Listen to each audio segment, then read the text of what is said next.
Okay, so let us start with understanding of interest first. What is interest?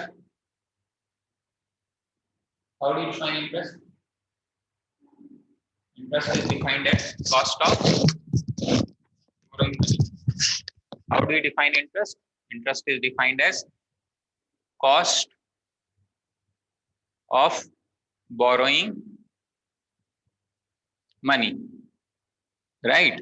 Say for example, we reside in somebody else's house, we pay a kind of rent. Let us say we go by car or something, we pay something known as a fare. ठीक है? So उसी तरीके से when you borrow money from somebody and you use it for some purpose, you pay a kind of cost, and that cost is known as interest. You understand? So this interest, it is dependent on what? It is dependent on the amount of money that you have bought. मतलब ज्यादा पैसे लोगे तो ज्यादा interest देना पड़ेगा. So your interest is basically dependent on your amount that you have borrowed, that is known as principal. Principal यानी वो पैसा जो हमने दूसरों से उधार लिया है, पहला चीज वो है. Then it also depends on the rate of interest. What is rate of interest? Rate of interest का मतलब इसको ब्याज बोलते हैं कि 2%, 5%, that is rate of interest. कि कितना जो टोटल पैसा उसका कितना हिस्सा मुझे चाहिए, उसको हम रेट बोलते हैं. And third important factor for which it is taken is time. कितने टाइम के लिए आपने पैसा लिया हुआ है उधार, उसको हम बोलते हैं time period for which the money is borrowed. Now you see, let us say you are hiring a car. If it's a bigger car, right, then what happens? You pay more for it. And if it's a smaller car, you pay slightly less for it. Similarly, for house also you pay more or less for it. Similarly, in interest, in this case of borrowing money, you pay a certain fraction of the borrowed amount. You pay a certain fraction, यानी कुछ यानी जो हमने पैसा लिया हुआ है उसका एक कुछ पर्टिकुलर फ्रैक्शन हमें उनको पे करना होता है, एक fraction of the borrowed amount. Say for example, let us say, and that fraction is always in terms of percent. For example, we may say, 12% is rate of interest. Now, whenever we say 12%, basically this rate of interest is per annum. Generally, it is mentioned per annum. यानी कि ये जो interest है वो कब का है? एक साल. यानी एक साल में अगर मैंने 100 रुपए आपसे उधार लिए हैं तो 100 रुपए का कितना रुपया मुझे देना पड़ेगा? 12 रुपया. That is known as rate of interest. समझ में आ रही बात? So 12% is the rate of interest. It is 12% per annum. So 12% किसका लगेगा? 12% of the amount that you borrow. किसका? प्रिंसिपल का. यही बात है ना. चूंकि ये पर एनम है, एनम यानी एक साल में, और अगर मान लो एक साल का हम इंटरेस्ट निकालें तो 12% ऑफ पी निकालना पड़ेगा. यानी कि 12% ऑफ पी कैसे निकालते हैं? 12/100 ऑफ पी. एक साल के लिए मान लेते हैं, 3 साल के लिए होता तो इंटू 3 कर देते, या टी ईयर्स के लिए तो इंटू टी कर देते. So basically if it is instead of 12, अगर मैं बोलता R% per annum of P for T years. Hello, मैं ठीक हूँ सर. मैं हाँ, लेकिन मैं ना अभी क्लास में हूँ, एक बार अभी देता हूँ थोड़ा. फॉर टी ईयर्स, ठीक है. तो R% ऑफ टी यानी R/100 of T for T year. बिल्कुल लॉजिकल है. This is your interest. So this is normally it is written as principal पहले लिखते हैं, रेट बाद में लिखते हैं, फिर इनटू टाइम लिखते हैं और डिवाइड बाय 100 करते हैं. This is my simple formula for interest. This kind of interest is known as simple interest. यानी कि हम नॉर्मल इंटरेस्ट कैलकुलेट कर रहे हैं, इसको सिंपल इंटरेस्ट के नाम से जाना जाता है. इसका मतलब है कि जो पैसा मेरे को आपको उधारी वापस करना था वो मैंने आपको एक साल के अंत में वापस कर दिया. That is why it is known as simple interest. यहां तक बात समझ में आती? नो. अच्छा, अमाउंट कैसे निकलेगा? अमाउंट का मतलब होता है टोटल पैसा. टोटल पैसे का मतलब होता है प्रिंसिपल प्लस इंटरेस्ट. समझ में आ रहा है? अब जब हम सिंपल इंटरेस्ट की बात करते हैं तो हम क्या पढ़ते हैं? हम इंटरेस्ट पढ़ते हैं. जब हम सिंपल इंटरेस्ट की बात करते हैं तो हम क्या पढ़ते हैं? सिर्फ इंटरेस्ट पढ़ते हैं, ठीक है। जब हम कंपाउंड की बात करते हैं तो हम पूरा का पूरा अमाउंट लिखते हैं, बस ये ध्यान रखना फॉर्मूले का। सिंपल इंटरेस्ट, जब इंटरेस्ट की बात करते हैं तो क्या पढ़ते हैं, सिंपल इंटरेस्ट। और उस तरीके दूसरे तरीके से हम क्या पढ़ते हैं, कंपाउंड इंटरेस्ट। उसमें कंपाउंड अमाउंट का फॉर्मूला होता है, यहाँ पे सिंपल इंटरेस्ट। अमाउंट निकालना है तो क्या करना पड़ेगा, उसमें प्रिंसिपल हमें ऐड करना पड़ेगा, ठीक है। तो मान लो मैं एग्जांपल आपसे पूछता हूँ, लेट अस से the amount of money doubles in 3 years. The amount of money, let us say, doubles in 3 years at certain rate of interest. In how many years will it become 4 times?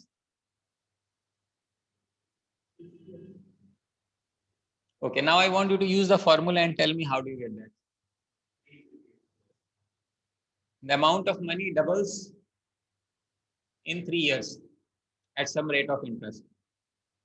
So what is the rate of interest? पहले तो ये निकाल लो, ठीक है। Amount of money doubles in 3 years. What is the rate of interest? Second, in how many years will it become 5 times at the same rate of interest? दो question हो गए। तो एक पैसा है जो डबल हो जाता है 3 साल में, तो what is the rate of interest. Second question कि 5 टाइम्स कितने साल में होगा।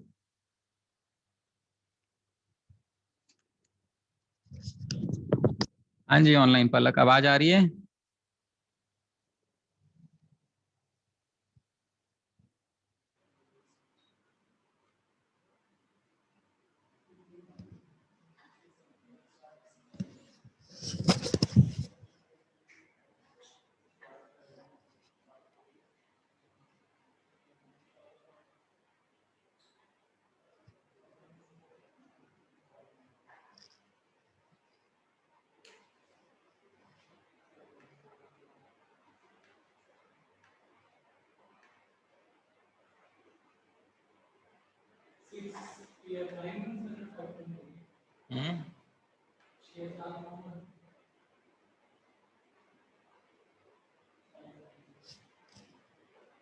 हाँ, तो दोनों बातें करनी है, दोनों निकालो।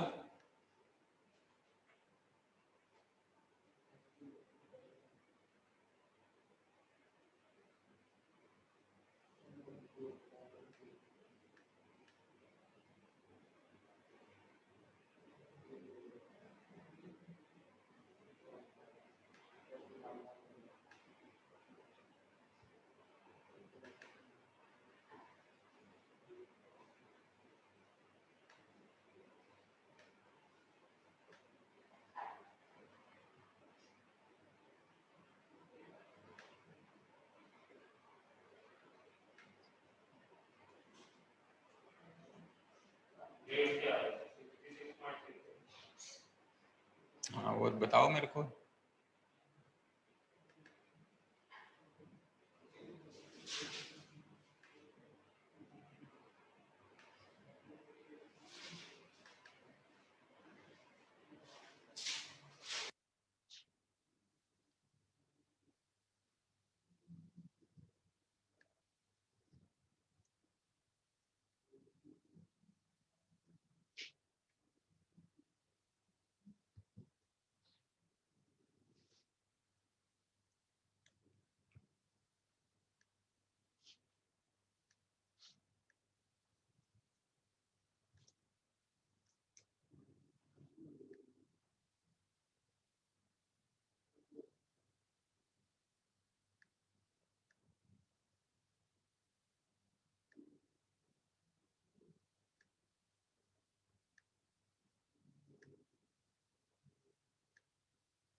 अच्छा, हाँ भाई, निकला कुछ? कैसे कर रहे हो बताओ, कर क्या रहे हो ये बताओ पहले तो।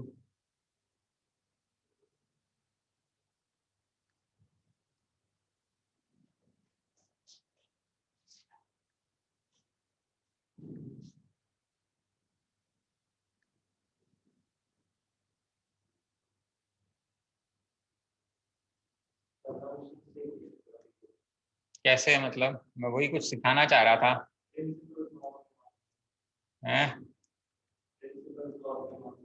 ठीक है, बिल्कुल सही।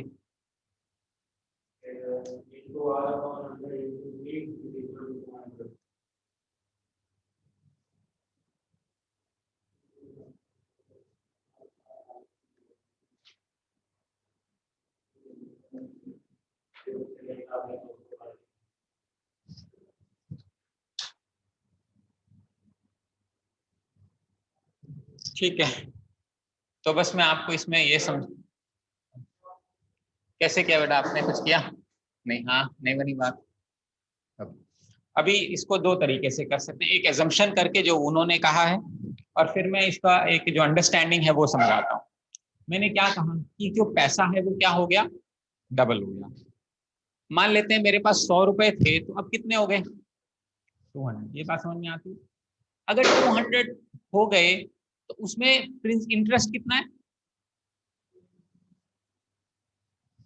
मेरे पास पैसे हैं, मुझे कुछ ब्याज मिलेगा तो मेरे पास पैसे बढ़ जाएंगे, है ना।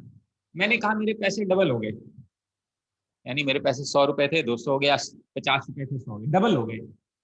तो इसमें ब्याज कितना मिला मुझे, 100 रुपया। यानी अगर 50 रुपए थे 100 हो गए तो ब्याज 50 मिला। अगर 300 रुपए थे 600 हो गया तो ब्याज 300। इसका मतलब है जितना मेरे पास था उतना ही ब्याज होना चाहिए। समझ में आ रहा है? तो my interest will be same as principal. अगर मेरे पास 300 रुपए था तो 600 होना चाहिए डबल करने के लिए, और 400 था तो 800 होना चाहिए, यानी my interest it should be same as principal. जो इंटरेस्ट की वैल्यू है वो किसके बराबर होनी चाहिए, प्रिंसिपल के। अब इंटरेस्ट का फॉर्मूला हमें पता है, interest is equal to principal into rate into time upon 100। यही बात है। इंटरेस्ट आई की जगह में क्या लिखूं, समझ में आ रहा है क्यों लिख रहा हूं?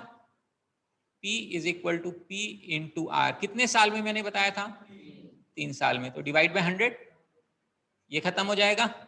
तो आर की वैल्यू कितनी आ जाएगी, 100 अपॉन 3, यानी 33.33% आ गया। वो क्लियर है यहां तक? अब मैंने क्वेश्चन ये पूछा था कि मुझे 5 टाइम्स करना है, मुझे कितना करना है, 5 टाइम्स। इसका मतलब ये है कि 100 रुपए का कितना रुपए बनेगा, 500 बनेगा।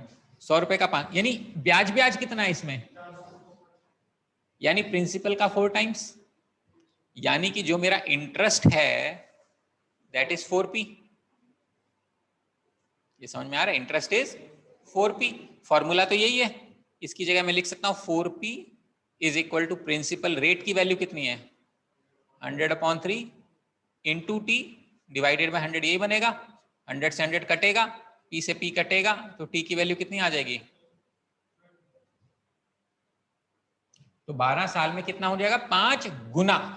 अब मान लेते हैं लॉजिक नहीं लग रहा, मान लो i is equal to p, i is equal to 4p, मान लो समझ नहीं आ रहा कि कैसे होगा। तो मैंने आपको क्या कहा, अमाउंट कितना हो गया, डबल।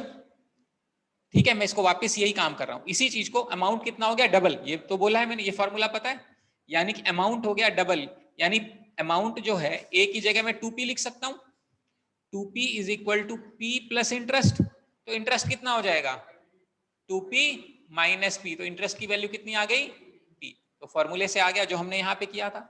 सेकंड वाले केस में अमाउंट कितना हो गया मेरा, 5 टाइम्स। अमाउंट कितना हो गया, समझ में आ रहा है, अमाउंट हो गया 5 टाइम्स। तो मैं आज लिखता हूं 5p is equal to p plus interest. तो इंटरेस्ट की वैल्यू कितनी हो जाएगी, 5p माइनस p, तो इंटरेस्ट की वैल्यू कितनी हो जाएगी, 4p।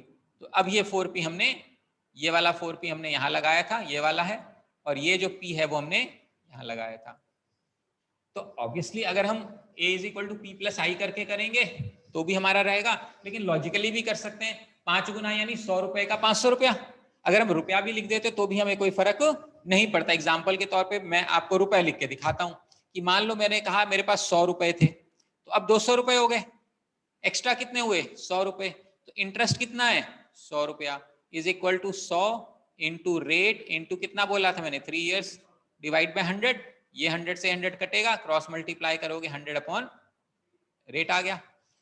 दूसरे वाला केस था 400, 100 का 500 हो गया, तो इंटरेस्ट कितना है 400। तो यहाँ पे हम 400 लिख सकते थे is equal to 100 into rate की वैल्यू कितनी है, 100 upon 3 into time divided by 100। तो ये 100 ये 100 कटेगा, ये 0 कटेगा, क्रॉस मल्टीप्लाई करोगे 4 3 जा 12, 12 इज इक्वल टू टी, ये आंसर आ जाएगा।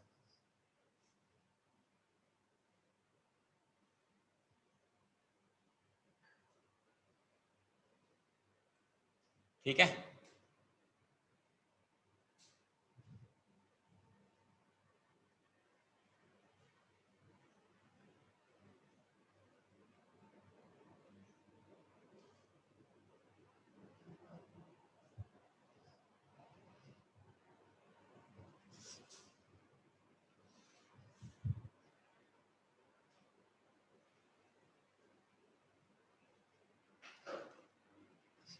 शुड नॉट बी प्रॉब्लम, समझ में आ रहा है? ओके, फिर मैं आपको समझाता हूं कंपाउंड इंटरेस्ट।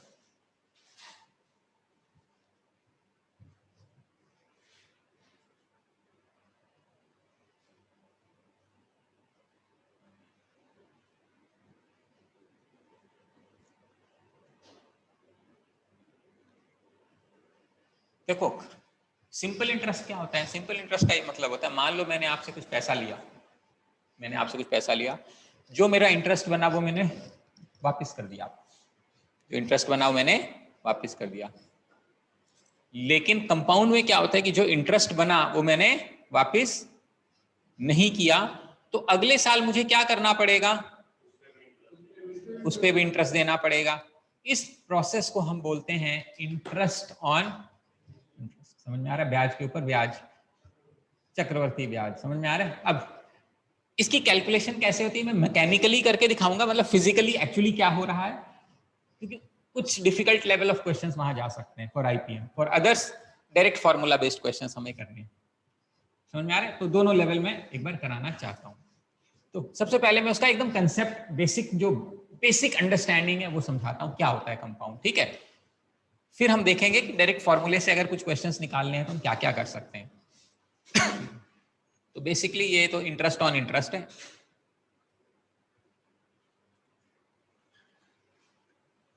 मैं दो तीन चीजें आपको सिखाना चाहता हूं। एक तो होता है सिंपल इंटरेस्ट वाला केस पकड़ते हैं, एक होता है कंपाउंड इंटरेस्ट वाला केस। मान लेते हैं फर्स्ट ईयर में मेरे को इंटरेस्ट निकालना है, तो प्रिंसिपल मान लेते हैं P है, रेट मान लेते हैं R है, और टाइम 1 ईयर है, तो इंटरेस्ट कितना हो जाएगा? PR/100। इस केस में कितना हो जाएगा इंटरेस्ट? Same PR/100। तो अगर आपसे कोई पूछे what is the difference in SI and CI at the end of 1 year provided rate of interest is calculated annually, मतलब जो हमारा ब्याज का कैलकुलेशन, हम ये बोल रहे हैं कि जो मेरा ब्याज बनेगा वो कब हमें देना है? साल के अंत में देना है। तो अगर हमें ब्याज का कैलकुलेशन साल के अंत में है, तो is there any difference between simple interest and compound interest? There is no difference. First year में कोई डिफरेंस है? कोई डिफरेंस नहीं है, ये ध्यान रखना है, कोई डिफरेंस नहीं है। सेकेंड ईयर में यहां पे कितना आएगा? सेम आएगा, प्रिंसिपल इनटू रेट अपॉन 100।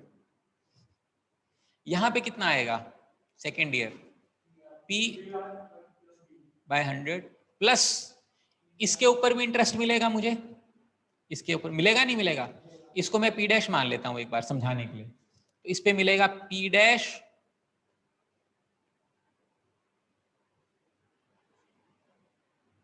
समझ में आ रहा है? This value is interest on interest, but P' की जगह मैं ये लिख सकता हूं पूरा PR/100 लिख सकता हूं। तो ये क्या बनेगा अगर मैं इसको लिखूं? इसको मैं लिख रहा हूं, इसको मैं क्या लिख रहा हूं? इसको लिख रहा हूं PR/100, R/100, यही बनेगा। इसको सॉल्व करेंगे तो क्या बनेगा? P,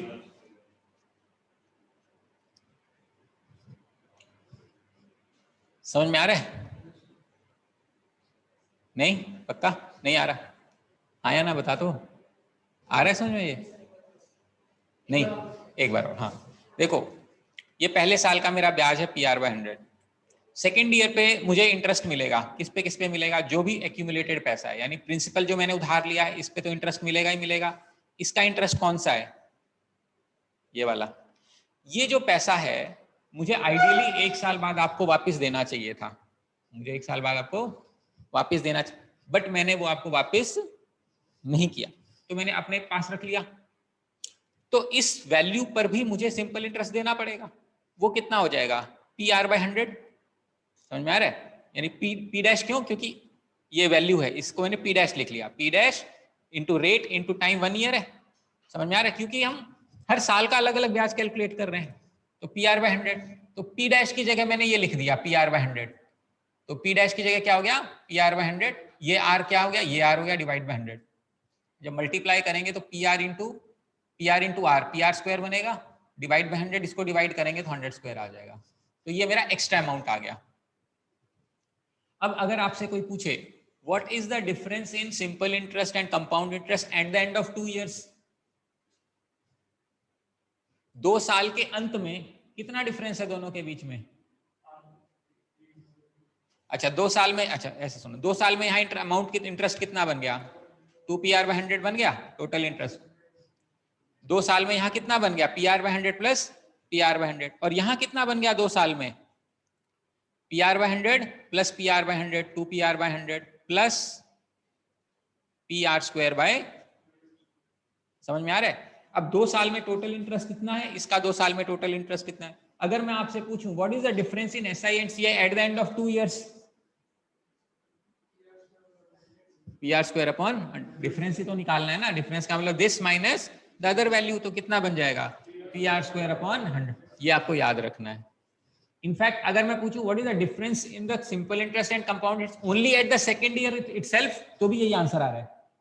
सेकंड ईयर में दोनों का difference PR square by 100 square, ठीक है। और सेकंड ईयर के अंत में भी दोनों का difference PR square by 100 square, क्योंकि फर्स्ट ईयर में दोनों सेम होता है।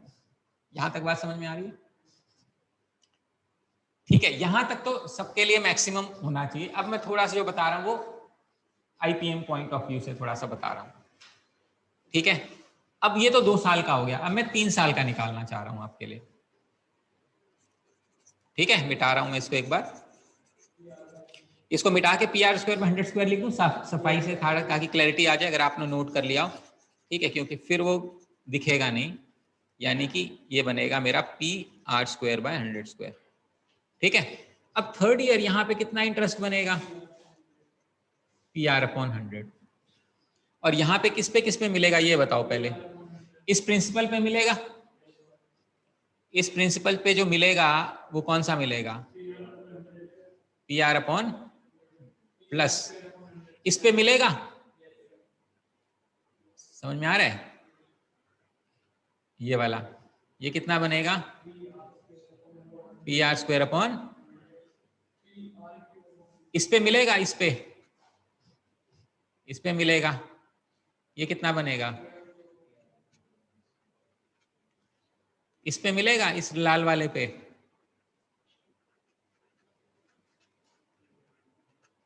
इसका मतलब है जो भी पैसा इकट्ठा हो गया, कौन सा पैसा इकट्ठा हो गया, ये सारा पैसा प्लस P है ना, इस सब पे ब्याज मिलना चाहिए, इस पे मिलना चाहिए, ये जो पैसा इस पे मिलना चाहिए, ये जो पैसा इस पे मिलना चाहिए, ये जो पैसा है सब पे मिलना चाहिए। कंपाउंड का यही मतलब होता है, जो पैसा इकट्ठा हो गया सब पे ब्याज मिलना चाहिए। तो ओरिजिनल P पे तो ये मिल रहा है, फर्स्ट ईयर के इंटरेस्ट पे इंटरेस्ट मिल रहा है, वो ये मिल रहा है। ये क्या है, फर्स्ट प्रिंसिपल पे जो इंटरेस्ट है सेकेंड ईयर का, उस पे ये मिल रहा है। और ये जो फर्स्ट ईयर के इंटरेस्ट पे इंटरेस्ट है, उस पे भी इंटरेस्ट मिल रहा है, वो ये मिल रहा है। तो अगर मैं सिर्फ थर्ड ईयर की इंटरेस्ट की बात करूं, सिर्फ थर्ड ईयर की, तो इसमें बनेगा PR by 100 plus 2PR square by 100 square plus PR cube by 100 cube. This is the interest of only third year.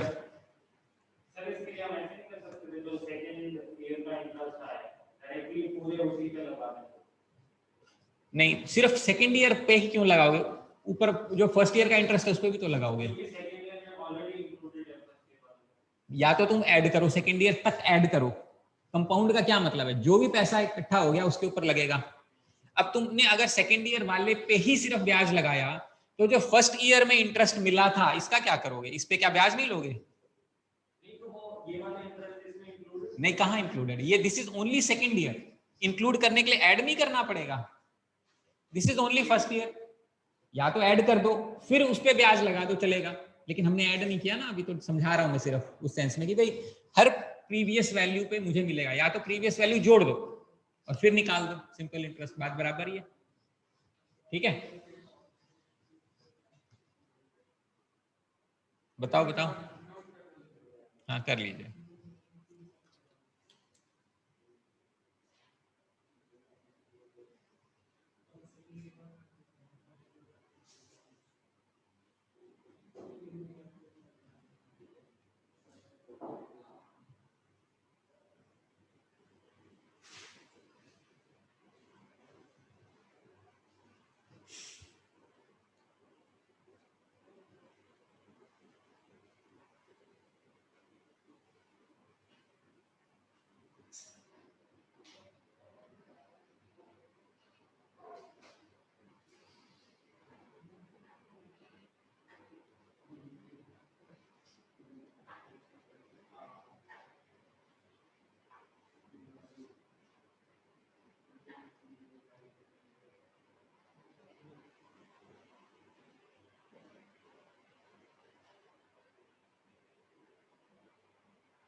लिख लिया सभी ने, कर लिया note?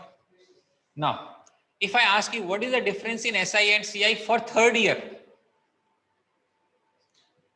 for third year only,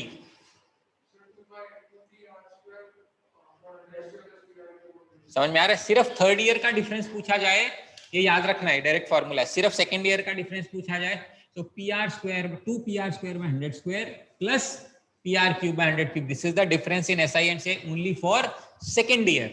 If somebody asks you what is the difference at the end of 3 years, then फिर जोड़ना पड़ेगा तीनों को।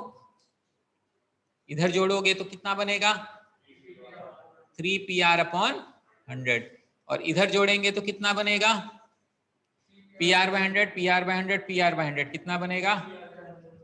3PR by 100 plus 3PR square upon 100 square plus PR cube upon 100 cube. What is the difference?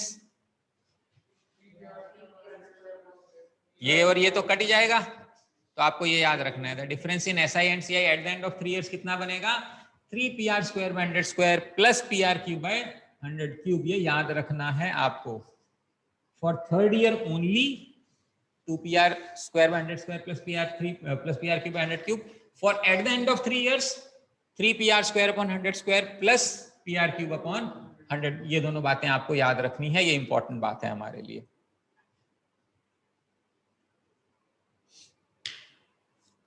ठीक है, clear है यहां तक? ये डिफरेंसेस है। अब हम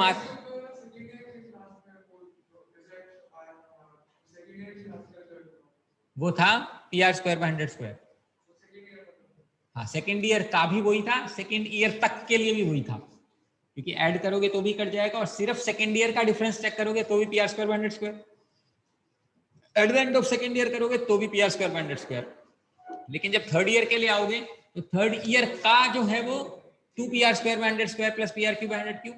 third at the end of 3 years difference check करोगे तो 3PR square by 100 square plus PR cube upon 100 cube. That is how it is.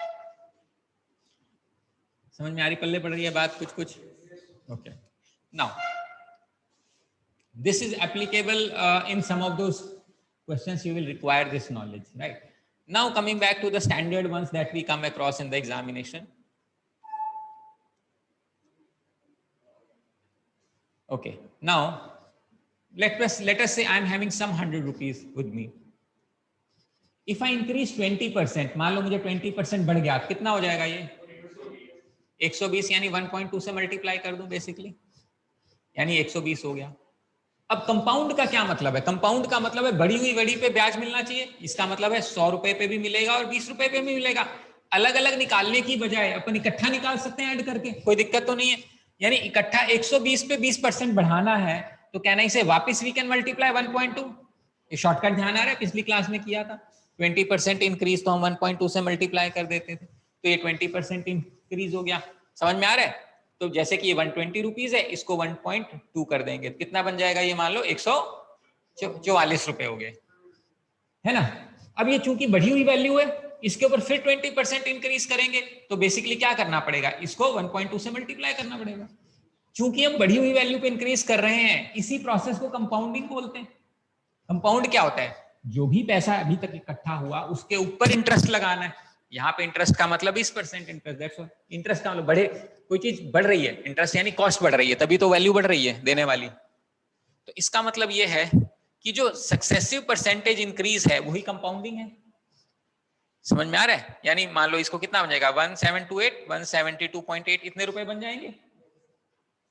अब इसका मतलब ये है कि देखो, इसको हम बोलते हैं 100 इंटू 1.2 क्यूब कर दूं, चलेगा? अब अगर मैं इसको कर दूं 100 इंटू 1 प्लस 0.2 का क्यूब, चलेगा? कोई दिक्कत तो नहीं है। ये मैं कर दूं 100 इंटू 20% है, 0.2 कहां से आया? 20%, यानी 20/100 whole cube. This is the amount which we called as principal, जो इनिशियल पैसा था, into 1 plus this is what you known as rate of interest की by 100, and this is known as number of years for which the interest is being calculated. तो ये मुझे क्या दे देगा? Direct amount दे देगा। ध्यान रखना, जब सिंपल इंटरेस्ट का हम फॉर्मूला पढ़ते हैं PRT/100, वो किसका फॉर्मूला है? इंटरेस्ट का। यहां जब हम पढ़ते हैं P इंटू 1 प्लस R/100 की पावर n, किसका फॉर्मूला है? अमाउंट। ध्यान रखना, अगर मुझे कंपाउंड इंटरेस्ट निकालना है तो फॉर्मूला क्या हो जाएगा? A minus P। हमने किया था ना, amount is equal to principal plus interest. तो इंटरेस्ट की वैल्यू क्या हो जाएगी? Amount minus principal. तो ये जो फॉर्मूला हम यहां लिख रहे हैं, ये डायरेक्टली अमाउंट का लिख रहे हैं, ना कि कंपाउंड इंटरेस्ट का। लेकिन जब हम PRT/100 पढ़ते हैं तो क्या पढ़ते हैं? वो simple interest. A is equal to P into 1 plus R/100 पढ़ते हैं तो क्या पढ़ते हैं? Compound amount. ध्यान रखना, बचपन से आदत इंटरेस्ट की पड़ी हुई है, इसलिए गड़बड़ होती है क्वेश्चंस में। समझ में आ रहा है क्या कह रहा हूं? ठीक है, तो ये हमारा फॉर्मूला है। अब यहां पे हमारे पास जो रेट है वो पर एनम है। मान लो जो मेरे को रेट दिया हुआ है वो क्या है? Per annum. और जो टाइम है वो क्या है? ईयर्स में दिया हुआ है। और ये ब्याज जो है वो 1 साल के बाद कैलकुलेट हो रहा है। मान लेते हैं हमने कहा कि जी ऐसा है कि जो ब्याज है 1 साल बाद नहीं कैलकुलेट करना है, 6 महीने बाद कैलकुलेट करना है। समझ में आपको कोई फर्क पड़ेगा? पड़े। क्या मतलब है इसका? पहले मतलब समझते हैं फिर समझाता हूं। मान लेते हैं 100 रुपया था मेरे पास, 10% रेट ऑफ इंटरेस्ट, 1 साल में आपको कितने रुपए मिल जाते? 10 रुपए। इसने कहा जी हाफ ईयरली कैलकुलेट होगा, तो इसका मतलब है 100 रुपए का 10% हाफ ईयर यानी 1/2 ईयर्स, तो कितने रुपए हो गए? 5 रुपए। अब कंपाउंड का मतलब ये है कि भैया जो 100 रुपया था वो तो है ही है, 6 महीने बाद 5 रुपए की और देनदारी हो गई मेरी, तो बट क्या मैंने दी?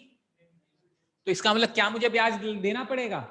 देना पड़ेगा। तो अब मेरा को 105 रुपए के ऊपर 10% के हिसाब से आधे साल के लिए देना पड़ेगा। Simple interest. कंपाउंड का मतलब होता है एग्जिस्टिंग वैल्यू पे सिंपल इंटरेस्ट। यही बात है ना, सारी वैल्यू को इकट्ठा करके सिंपल इंटरेस्ट निकाल दोगे, उसी को हम कंपाउंड बोलते हैं। उस केस में क्या होगा? ये पॉइंट खत्म हो जाएगा, ये पॉइंट आ जाएगा, कितना आ जाएगा? 5.25। अब आइडियली जब 1 साल के अंत में कैलकुलेट हो रहा था तो मेरी देनदारी सिर्फ 10 रुपए की थी। अब मेरी देनदारी कितनी है? 5 रुपए प्लस 5.25 रुपए, तो टोटल देनदारी कितनी हो गई? 5 प्लस 5.25 विच इज 10. तो 25 पैसे किस लिए एक्स्ट्रा है? ब्याज के ऊपर ब्याज। क्यों? क्योंकि मैंने आपको कहा भैया मेरे को तो भैया 6 महीने बाद पैसे चाहिए। समझ में आ रहा है? इसका मतलब है the interest is being calculated half yearly. इसका क्या मतलब है? The interest is being calculated half yearly. समझ में आ रहा है? अब इसको, ये तो हमने मैन्युअली किया था, इसको हम फॉर्मूले में अगर करें तो कैसे करेंगे? जैसे हमारे पास एक मेन फॉर्मूला तो हमारा ये आ गया था, है ना। अब हम क्या चाहते हैं? हम चाहते हैं कि ये क्वेश्चन हम डायरेक्ट फॉर्मूले से कर पाए। तो अगर मान लेते हैं, मैं यहाँ लिख लेता हूँ, मेरा amount is equal to P into 1 plus R by 100 है। अगर मेरा क्या क्या है? रेट पर एनम है, एन जो है वो ईयर्स में है।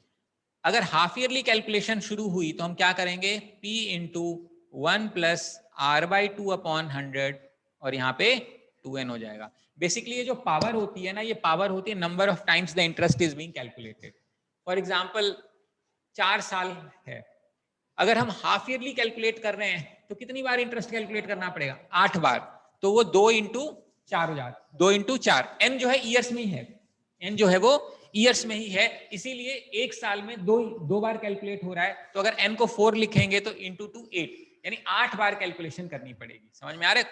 क्योंकि वो हाफ ईयरली कैलकुलेट हो रहा है। यहाँ पे क्या आएगा? Interest is being calculated, interest is being calculated half yearly. समझ में आ रहा है कैसे इंटरेस्ट हो रहा है? हाफ ईयरली हो रहा है। अगर क्वार्टरली हो रहा होता तो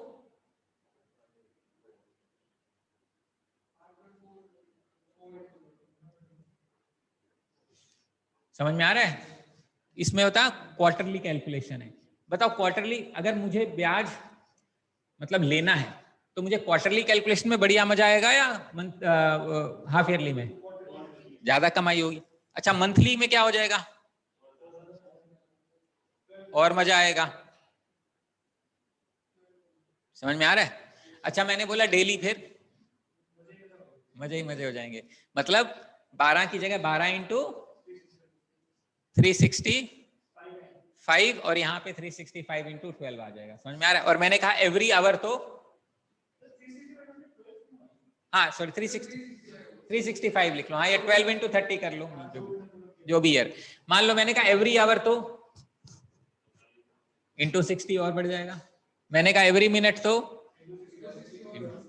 समझ में? मैंने कहा एवरी सेकेंड तो, अगर मैंने कहा एवरी मोमेंट ब्याज चाहिए मुझे, फिर नहीं मतलब मैंने कहा मैंने पैसे दिए लिए ऐसे ऐसे फट फट फट फट कितना, हाँ मतलब नैनो सेकंड का ब्याज चाहिए मेरे को, फिर क्या होएगा बताओ ना? ये अमाउंट बनेगा फॉर्मूला आपका।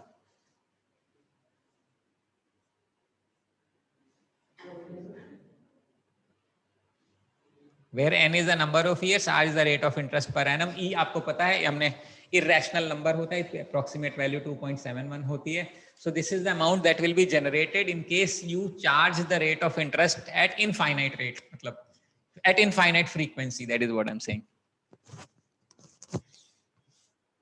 आ रही बात समझ में?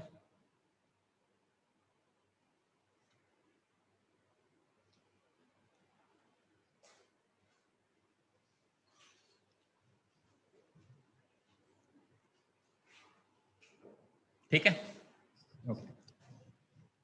ये तो तब है जब आपको बोला जाए रेट क्वार्टरली है, मंथली है, जो भी मतलब उसमें हम ये यूज कर सकते हैं।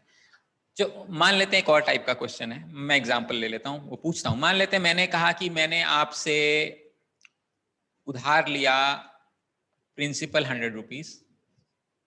मान लो मैंने कहा टाइम पीरियड है मेरा 4 years and rate of interest पहले साल मैंने कहा 10%, अगले साल 12%, तीसरे साल मैंने कहा 8% और चौथे साल मैंने कहा 11%, और सारा कुछ कंपाउंडेड होना है एनुअली। समझ में आ रहा है क्या कह रहा हूं मैं ये कह रहा हूं कि मैंने आपसे 100 रुपए मतलब लिए उधार, मुझे 4 साल के लिए चाहिए। अगर रेट ऑफ इंटरेस्ट फिक्स होता तो अपना फॉर्मूला था डायरेक्टली, बट मैं यहां कह रहा हूं कि मुझे पहले साल जो रेट ऑफ इंटरेस्ट चाहिए वो 10% ही चाहिए, सेकेंड ईयर जो मुझे रेट ऑफ इंटरेस्ट चाहिए वो 12% चाहिए, और थर्ड ईयर जो मुझे रेट ऑफ इंटरेस्ट चाहिए वो 8% चाहिए, और फोर्थ ईयर, और सब कंपाउंडेड होना चाहिए, मतलब जो पैसा आया अगले साल उसके ऊपर चाहिए। कैसे करोगे? हर साल का अलग अलग लगा दोगे, जैसे कि 100 रुपीज 10% इंक्रीज यानी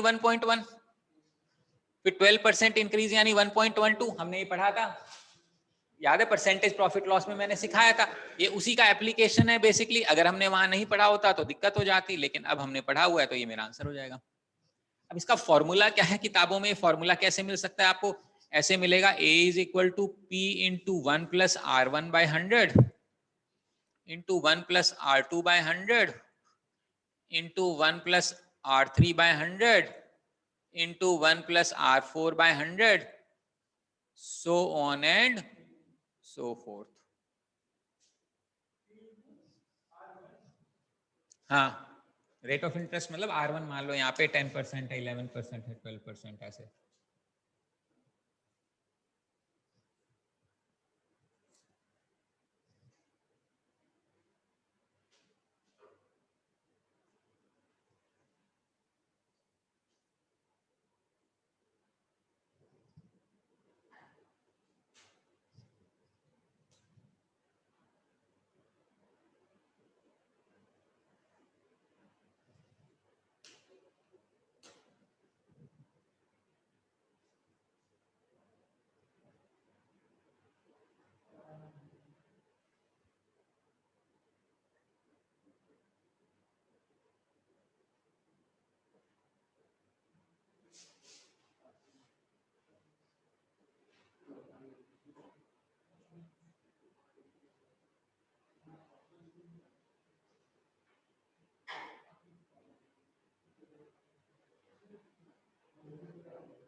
बोलिए, क्लियर है यहाँ तक? ठीक है, इसको हम ऐसे हैंडल कर सकते हैं। अब मान लो मैं एक और क्वेश्चन बोलता हूँ। मान लेते हैं मैंने कहा कि जो मेरा प्रिंसिपल है वो ₹100 है, टाइम पीरियड मान लेते हैं या रेट ऑफ इंटरेस्ट जो है मान लेते हैं वो 10% पर एनम है, और जो टाइम पीरियड है वो मैं मान लेता हूँ 3/4 ईयर्स है। समझ में आ रहा है? अब बताओ कैसे कैलकुलेट करोगे? अब para अमाउंट निकालना है आपने। नहीं, क्यों? रेट ऑफ इंटरेस्ट तो हमारा एनुअली है ना, तो अगर आपने क्वार्टरली कैलकुलेट करना शुरू कर दिया तो बहुत ज्यादा फायदा नहीं हो जाएगा। मैं तो साल के अंत में इंटरेस्ट कैलकुलेट करना चाहता हूं, आप क्वार्टरली करके दे रहे हो तो फिर तो बहुत नुकसान हो जाएगा। फिर कैसे करोगे?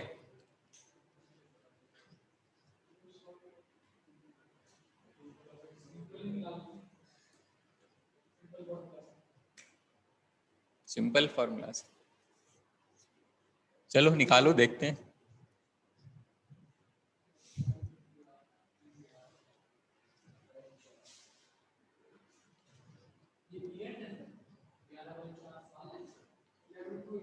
नहीं, कहाँ गया? 3/4 ईयर्स हैं। हैं? अच्छा वो हो गया, हाँ हाँ कोई नहीं होता।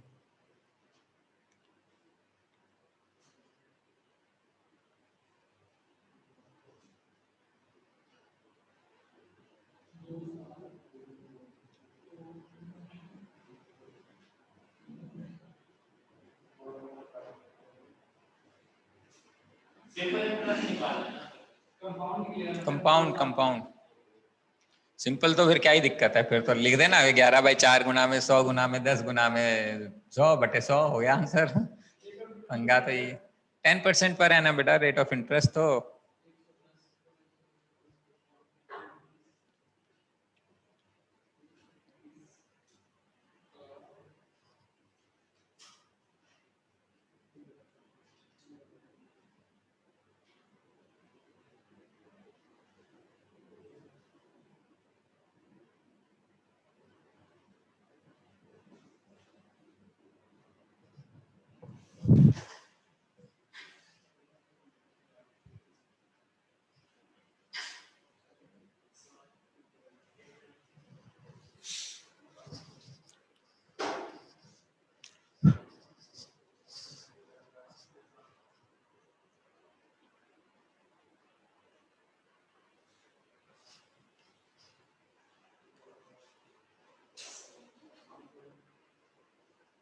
क्या 75 है अमाउंट, कंपाउंड इंटरेस्ट ना, अमाउंट निकालना है अपने को।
है 120 रुपए पे 3/4 करूंगा। हाँ 100 मतलब 2 साल में कितने हो जाएंगे? 121। 121 पे 7.5% निकाल लो, कितना आएगा?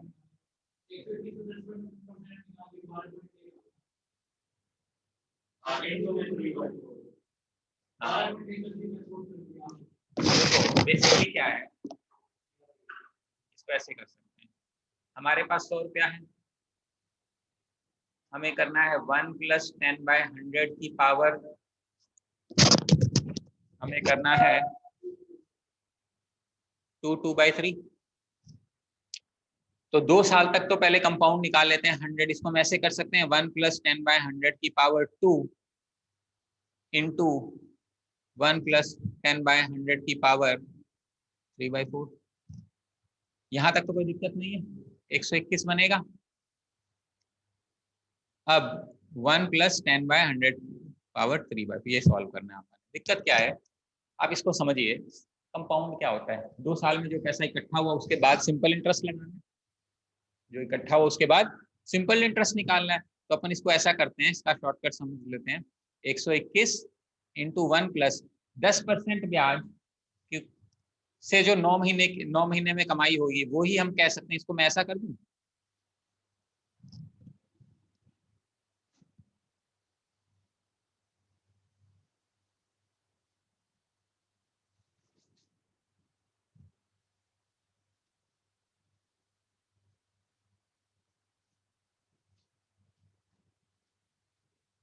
देखिए ये समझ में आ रहा है मैंने क्या किया। 121 रुपए इकट्ठा हो गया 2 साल में, उसके बाद उसके ऊपर सिंपल इंटरेस्ट लगना है। मैंने 7.5 लगाया, क्यों लगाया ऐसे समझो आप, मतलब इसको दूसरे एंगल से समझते हैं। ये क्या आ गया, इसको ऐसे समझते हैं।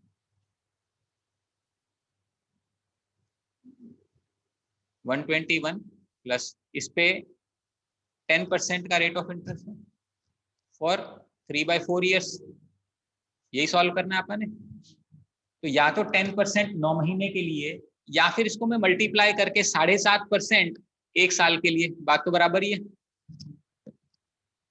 समझ में आ रहा है।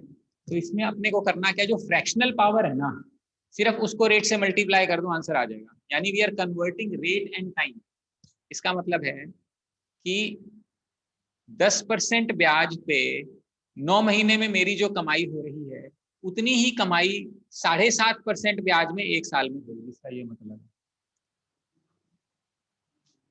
इसको समझ लो ध्यान से, बताओ कुछ कुछ समझ आ रहा है, नहीं आ रहा? नहीं आ रहा तो बहुत अच्छी बात है, उस केस में फ्रैक्शन को मल्टीप्लाई कर देना, आंसर आ जाएगा। ये समझाने की कोशिश कर रहा हूँ कि क्यों ऐसा हो रहा है।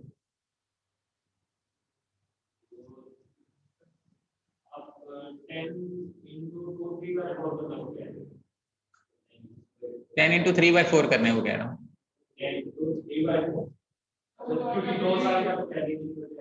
अगर हम शुरू में, अगर आप बोलो सर अपन 11/4 है, डायरेक्ट मल्टीप्लाई कर देते हैं, वो तो सिंपल इंटरेस्ट नहीं हो जाएगा।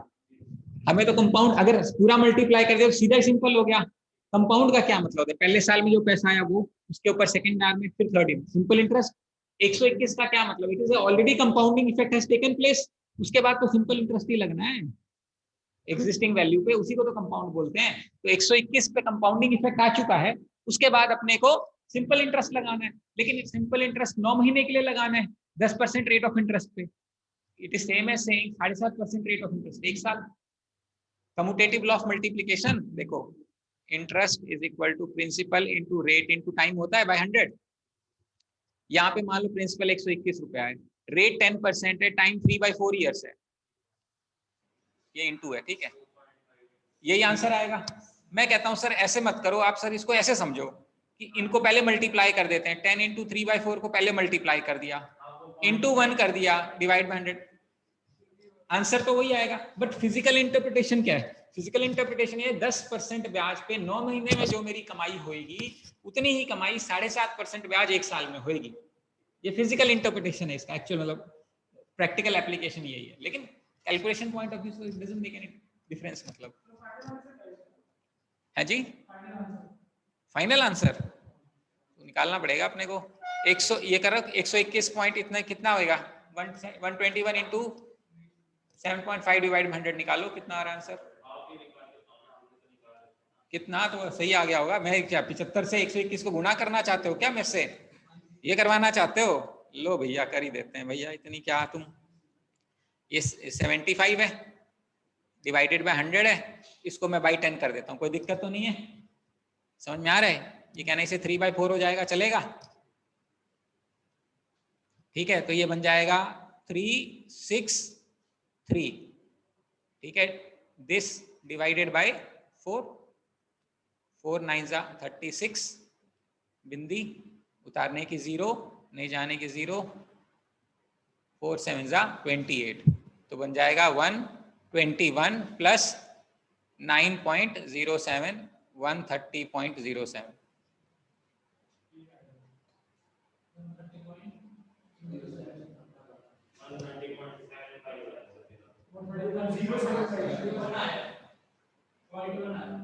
अप्रॉक्स में देख, वो बिंदी तूने गलत उतारा ना, जब बिंदी तो लगेगी यहाँ पे, अब 3 उतारा तो 4 से 3 जाएगा नहीं, तो 0 लगाना पड़ेगा। हाँ मतलब वो डिवीजन में गलती कर दी आपने, और कोई बात थोड़ी ना, ठीक है, तो ये आंसर आ गया। समझ में आ रहा है यहाँ तक, कोई दिक्कत तो नहीं है किसी को भी? इसके बाद मैं आपको समझाता हूँ, पहले समझाने से पहले एक सवाल पूछता हूँ आपसे। मान लेते हैं आज हमारी पॉपुलेशन मतलब कब, 2021 में मान लेते हैं 121 करोड़ है। ठीक है, विच इज ग्रोइंग बाय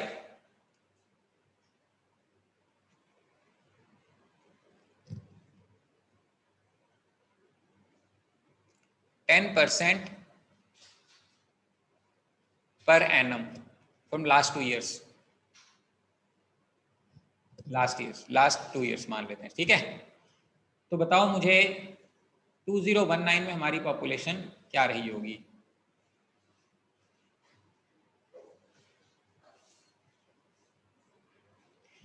मतलब आज हमारी 121 करोड़ की पॉपुलेशन है, जो कि हर साल 10-10% से बढ़ती है, ठीक है। तो बताओ 2 साल पहले अपनी पॉपुलेशन क्या रही होगी? पॉपुलेशन हमेशा कंपाउंड में बढ़ती है। पॉपुलेशन जो ग्रोथ होती है वो कम, ऐसा तो है नहीं ना 2 बच्चे हो गए वो अपनी शादी नहीं करेंगे क्योंकि वो एक्स्ट्रा वाले में से, ऐसा तो नहीं है। तो जो बढ़ गया पॉपुलेशन वो सारी पॉपुलेशन फिर बढ़ाएगी अपनी। हाँ 21 में 2021 में 121 करोड़ है, और 2019 में कितनी रही होगी अगर ये 10-10% की ग्रोथ रेट है? पॉपुलेशन की ग्रोथ रेट 10% पर एनम है, growth rate is 10% per annum. So what is the population 2 years ago?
$100 crores.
Okay ना, प्रॉब्लम ये है कि आप लोग ये तो नहीं सोच रहे हो कि आज मेरी 121 करोड़ है जो कि 10-10% बढ़ के आई थी, तो 10 माइनस कर देते हैं 2 साल में ये बन जाएगी, ऐसा तो नहीं करना।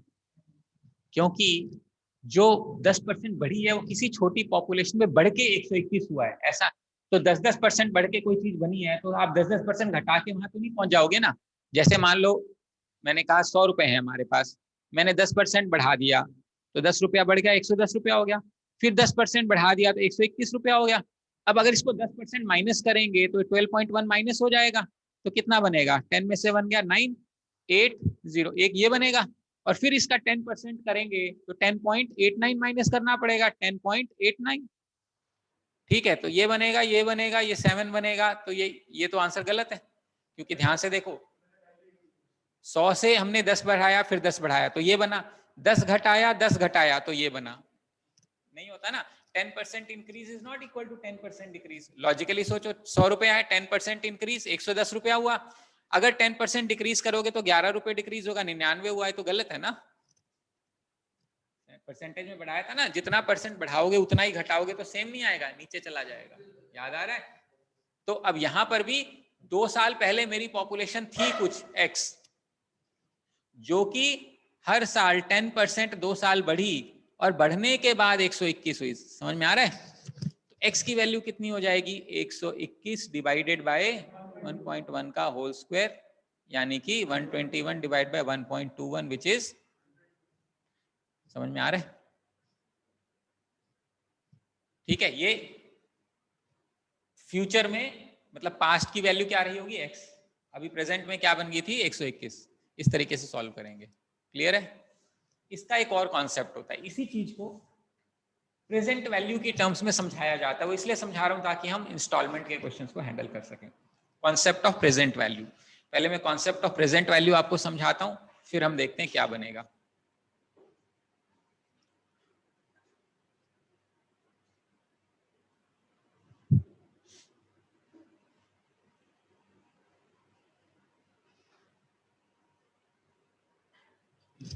प्रेजेंट वैल्यू का हम सेम एग्जांपल लेते हैं। मान लेते हैं 2023 में मुझे आपको 121 रुपए देने थे, 2 साल बाद मुझे, एंड मार्केट का जो रेट है, यानी कि जब भी कोई पैसा उधार लेता है तो ब्याज तो देना ही पड़ता है। अब ब्याज 2 तरीके से कैलकुलेट होता है, सिंपल एंड कंपाउंड। हम फिलहाल मान लेते हैं जो मेरे बाजार का हिसाब किताब है वो 10% पर एनम है, कंपाउंडेड एनुअली। समझ में आ रहा है? जो भी पैसा लेगा वो 10% के हिसाब से ब्याज भुगतेगा। और कैसे भुगतेगा? कंपाउंड पे भुगतेगा। ये बात समझ में आ रही है? कैसे भुगतेगा वो? कंपाउंड पे भुगतेगा। अब सवाल ये है, मुझे 2 साल बाद आपको 121 रुपए देने हैं। मैंने ये कहा कि भाई ऐसा है, देखो कि 2 साल तक तो मैं मतलब मुझे पता नहीं होगा नहीं होगा, आप ऐसा करो आज ले लो। तो क्या मैं आज आपको 121 रुपए दूंगा? मैं थोड़ा सा कम दूंगा, मैं थोड़ा कम दूं। क्यों कम दूंगा? क्योंकि जब मैं, अगर जो पैसे मैं आपको दूंगा वो आप बिजनेस में लगाओगे, बैंक में जमा करो, कुछ तो कमाओगे, और कुछ कमाओगे, जब कुछ कमाओगे तो तुम्हारी इनकम में जुड़ेगा। इसलिए मैं आज की तारीख में थोड़ा सा कम पैसा देना चाहूंगा। इसको बिजनेस में कैश डिस्काउंट भी बोला जाता है कि भाई 2 महीने का मान लो अपना जो बिजनेस है, 2 महीने में पेमेंट आती है तो अपन कहते हैं 2 महीने नहीं अभी दे दो, 2% सीडी ले लेना, क्योंकि there is some time value associated with money. समझ में आ रहा है? There is some time value associated with money. अब इसको बोलते हैं what is the present value, मतलब आज मैं कितने पैसे आपको दे दूं ताकि मेरी जो फ्यूचर में 2 साल बाद जो 121 रुपए की देनदारी है वो पूरी हो जाए। इसका ये मतलब है? इंटरेस्ट काट देंगे, तो उसको मैं कैसे निकालूं? इसी फॉर्मूले से। यानी कि मान लेते हैं आज मैंने आपको x रुपए दे दिए, ठीक है, तो आप उसको अकाउंट में डालोगे और 10% के हिसाब से ब्याज कमाओगे, चाहे मैं जहां जिसके पास होगा वो कमाएगा। तो टेक्निकली मैंने आपको x रुपए आज दिए, तो 2 साल बाद मैंने आपको बेसिकली 121 रुपए दे दिए, तो इसकी आज की कीमत कितनी हो गई? 100 रुपए। समझ में आ रहा है? This 100 rupees is known as, 100 rupees क्या है? Is present value of rupees 121 due in 2 years at 10% rate of interest per annum compounded annually। इसको ये अंग्रेजी बनती है, यानी कि 100 रुपया आज की कीमत है किसका? 121 रुपए का, जो कि 2 साल बाद बनेगा 10% सिंपल कंपाउंड इंटरेस्ट के हिसाब से। समझ में आ रहा है क्या कह रहा हूं मैं? यानी कि अगर कोई फ्यूचर की वैल्यू है मेरे पास, यानी मैंने कुछ पैसे, मुझे बी अमाउंट मान लो देने हैं, आर ईयर्स के बाद देने हैं, एन ईयर्स में देने R%, तो उसकी आज की कीमत ये बनेगी, प्रेजेंट वैल्यू ये बी रुपए जो फ्यूचर में देने हैं उसकी प्रेजेंट वैल्यू 1/R+100 एन, यानी मान लो 3 साल बाद देने हैं तो 3 हो जाएगा, 2 साल बाद बनेंगे तो 2 हो जाएगा। अगर यही बात होती कि जी सिंपल इंटरेस्ट पे कैलकुलेशन होना है, ये किस पे होना है, ये किस पे किया था हमने, ये तो कंपाउंड पे किया था। अब मान लो मैंने कहा सिंपल इंटरेस्ट, तो अब सिंपल इंटरेस्ट क्या है निकालना पड़ेगा। हमें कितना देने हैं, मान लो 121 रुपए देने, कब देने हैं, 2 साल बाद। आज कितने देने हैं पता नहीं, तो मैंने मान लिया x। क्योंकि मैंने आज आपको x रुपए दे दिए, आप x रुपए के ऊपर 2 साल तक 10% के हिसाब से ब्याज कमाओगे। तो इसका मतलब है this implies 121 is equal to x1 plus 2 into 10 divided by 100। तो x की वैल्यू क्या हो जाएगी, 121 divided by 1 plus 2 into 10 upon 100। यानी कि present value is borrowed value divided by 1 plus n, यानी जितने साल के बाद की बात कर रहे हो, r यानी rate of interest divided by 100। तो ये वाला जो मेरा फॉर्मूला है, this is present value in case of simple interest, this is the present value in case of simple interest, and this is the present value in case of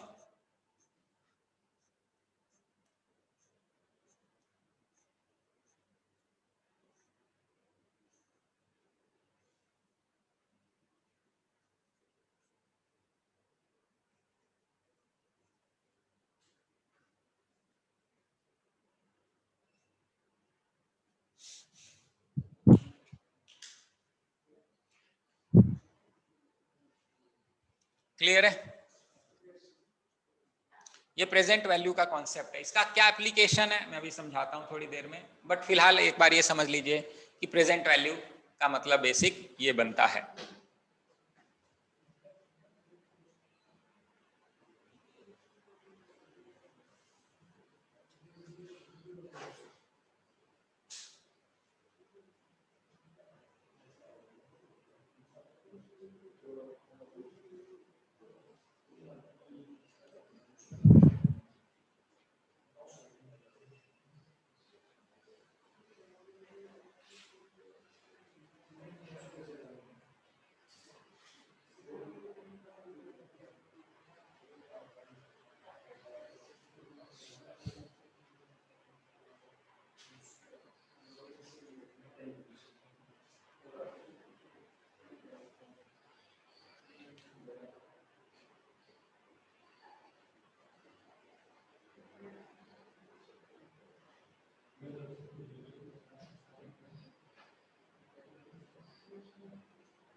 बोलो, clear है यहाँ तक? अब मैं आपको इसकी वो बताता हूँ, इसका एप्लीकेशन बताता हूँ। मान लेते हैं आज हमने कोई 5,000 रुपए का सामान लिया, ठीक है, और मैंने 2,000 रुपए डाउन पेमेंट कर दी। मुझे अब 3,000 रुपए देने हैं। मैंने कहा जी इसकी ना 3 साल की एनुअल इंस्टॉलमेंट बना दो।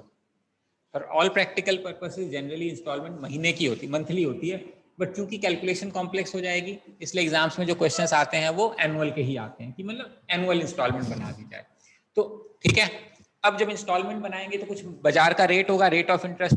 मैं एग्जाम्पल के तौर पर मान लेता हूँ रेट ऑफ इंटरेस्ट मेरा 10% पर एनम है और किस हिसाब से हो रहा है, कंपाउंड हो रहा है मान लेते हैं। हम दोनों क्वेश्चन करेंगे, कंपाउंड भी और सिंपल भी। क्या मैं हजार रुपए दे दूं 3 साल में काम चल जाएगा? नहीं चलेगा। मैं क्या करता हूं, मुझे देने तो हैं 3,000 रुपए, मैं 1 साल बाद मान लो आपको x रुपए देता हूं, 1 साल के अंत में x रुपए देता हूं, सेकेंड ईयर के अंत में x रुपए देता हूं, थर्ड ईयर के अंत में x रुपए देता हूं। x क्या है? इंस्टॉलमेंट जो मुझे निकालना है, वो मुझे पता नहीं क्या है। अब इंस्टॉलमेंट का पंगा ये है कि मान लो सेम होनी चाहिए वैल्यू। इंस्टॉलमेंट क्या होती है? सेम होनी चाहिए। हालांकि इस इंस्टॉलमेंट में पहले साल इंटरेस्ट कंपोनेंट ज्यादा होगा, प्रिंसिपल कम होगा। सेकंड कंपोनेंट में फिर प्रिंसिपल थोड़ा बढ़ जाएगा, इंटरेस्ट थोड़ा कम हो जाएगा, क्योंकि आपने कुछ रीपेमेंट कर दी। जैसे कि अगर आपके घर पे होम लोन या कार लोन चल रही है, उसकी स्टेटमेंट निकालो तो उसमें 2 वैल्यूज होती हैं, एक प्रिंसिपल का होता है और एक इंटरेस्ट का होता है। तो सम दोनों का सेम आता है, ईएमआई सेम आती है, लेकिन समय के साथ क्या होता है, जो इंटरेस्ट कंपोनेंट है वो कम होता जाता है और प्रिंसिपल कंपोनेंट का जो रीपेमेंट है वो बढ़ता जाता है। तो यहां पे जो एक्स देना है मुझे कब देना है? 1 साल बाद। तो इस एक्स की आज की कीमत क्या हो सकती है?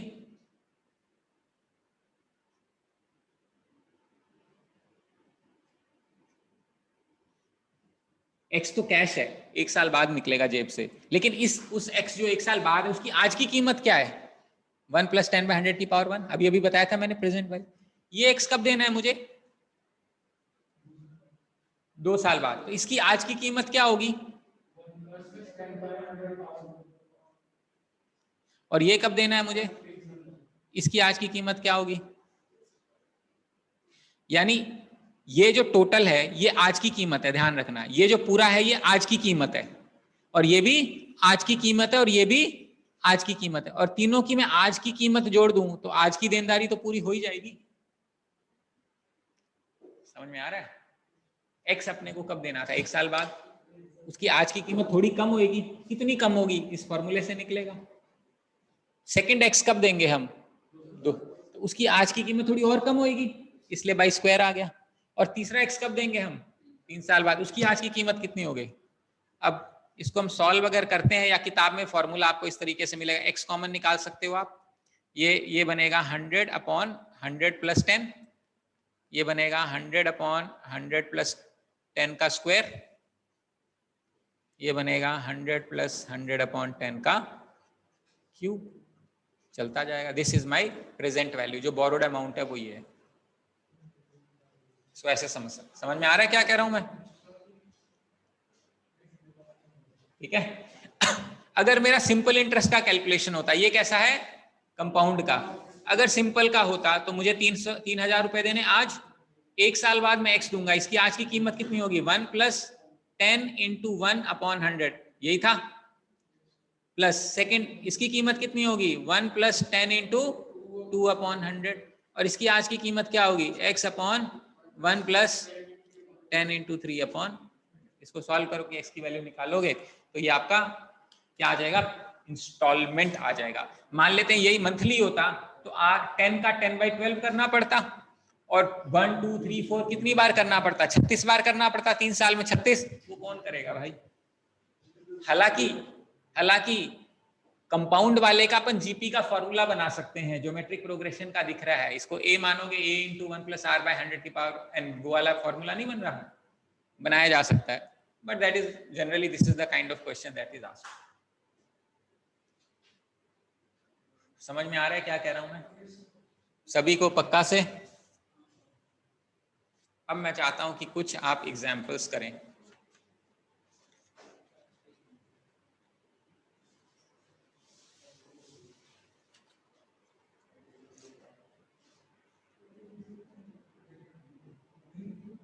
हाँ जी, 10 तक हैं इसमें एग्जाम्पल्स। जिसके पास किताबें फटाफट, किससे ली थी मैंने? हाँ, तो किताब लाए हो तुम? इधर तुम तीनों में से कोई तो मिली है, उसमें होगा, देखो। तो उसमें भी है, देखो तो सही।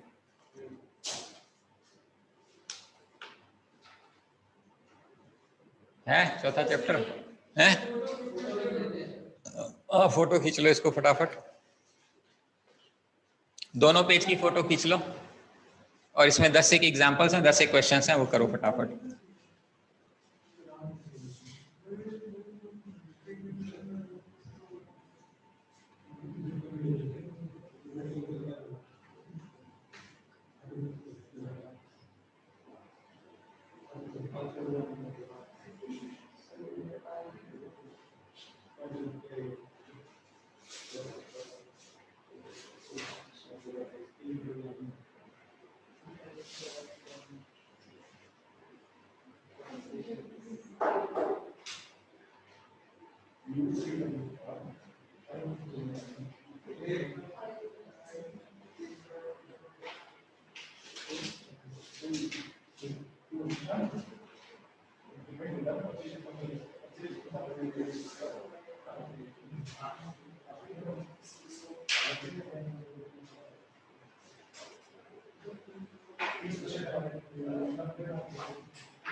विकास जी, हाँ बस ठीक है। तो संडे आता हूँ मैं।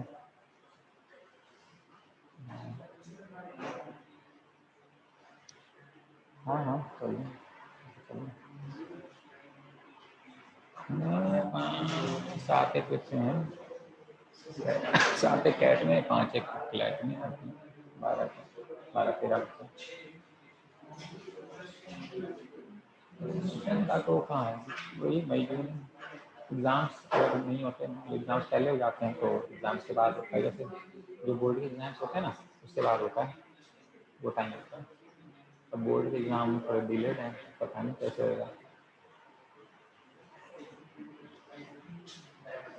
हाँ एग्ज़ाम के बाद होता है।